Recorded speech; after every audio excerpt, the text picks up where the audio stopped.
Halo Salam, mari kita melayani Tuhan. Melayani, melayani, lebih sungguh. Melayani, melayani, lebih sungguh. Tuhan lebih dulu melayani kepadaku, melayani, melayani, lebih sungguh, mengasihi, mengasihi, lebih sungguh, mengasihi, mengasihi, lebih sungguh. Tuhan lebih dulu mengasihi kepadaku, mengasihi, mengasihi, lebih sungguh. Puji Tuhan, saya mau kembali melayani Tuhan. Saya teringat masa muda saya berbisnis, selalu pergi ke Pulau Batam, ke Tanjung Balai untuk berbisnis. Saya selalu dalam 1 bulan 1-2 kali. Bahkan sampai saya kemarin itu ke Singapura. Itulah perjalanan bisnis saya sempat saya jalani. Di dalam setiap perjalanan saya selalu melayani Tuhan, ya. Jadi kalau saya menumpang bus atau kapal, saya selalu menyampaikan Injil kepada sebelah saya, orang yang duduk di sebelah saya atau berada di sebelah saya. Nah, pada suatu waktu saya pulang dari Batam dengan bawa barang yang lumayan bikin lelah. Saya kecapean. Lalu karena kecapean, waktu itu saya naik kapal kelut. Lalu saya mau tidur karena sudah capek. Saya berdoa sebelum tidur. Dan saya minta kepada Tuhan. Tuhan, saya capek kali hari ini. Saya mau istirahat. Tapi Tuhan, berikanlah tanda-tandamu. Guncangan kapal ini nanti di tengah laut sana. Dan aku memanggil namamu. Dan namamu dipermuliakan, saya katakan. Lalu saya tidur.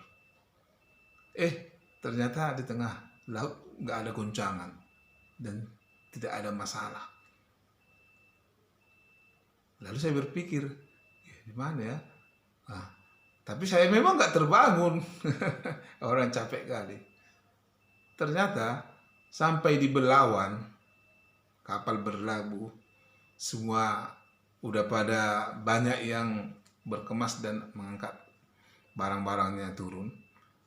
Sembari saya tarik koper saya, ya, karena kalau barang-barang biasa porter yang angkat, ya. Saya tarik koper, lalu saya lihat orang berkerumun. Kok banyak kali orang berkerumun? Sedang ngapain? Saya pikir, ya. Saya lihat, mohon maaf, banyak dari gaya-gaya orang kan tahu. Pemuka-pemuka agama banyak yang juga yang melihati di sana, menyaksikan.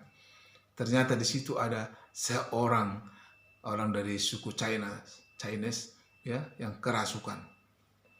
Dan ketika itu saya tergerak hatiku oleh belas kasihan. Semacam Yesus, ya. Ya, memang orang yang di dalam Yesus selalu memiliki rasa belas kasihan. Tahu saudara, saya langsung maju ke depan.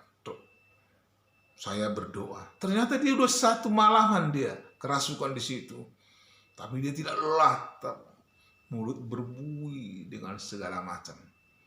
Puji Tuhan, ini untuk kemuliaan nama Tuhan. Saya pikir, ya, dengan polosnya saya maju ke depan.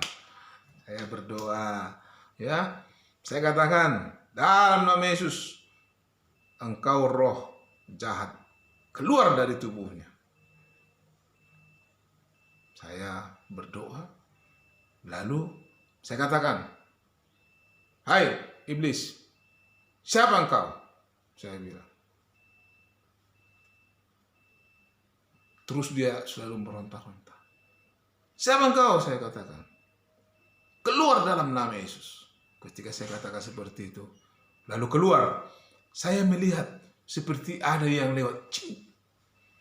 Lalu ketika itu dia lepas. Saya katakan lagi, "Siapa engkau?"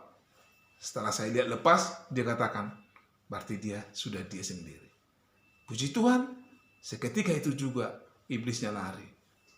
Dan Tuhan tunjukkan, kasih tahu kepada saya, bahwa itu adalah roh penguasa laut. Pada waktu itu dia memiliki kalung yang besar, yang ada bulat-bulat seperti ini, besar-besar, seperti itu kalungnya. Saya katakan, lepaskan kalung ini. Lalu saya katakan kepada temannya, berikan dia air minum, karena sudah satu malaman, jadi sudah kecapean. Berikan air minum, langsung bangkit.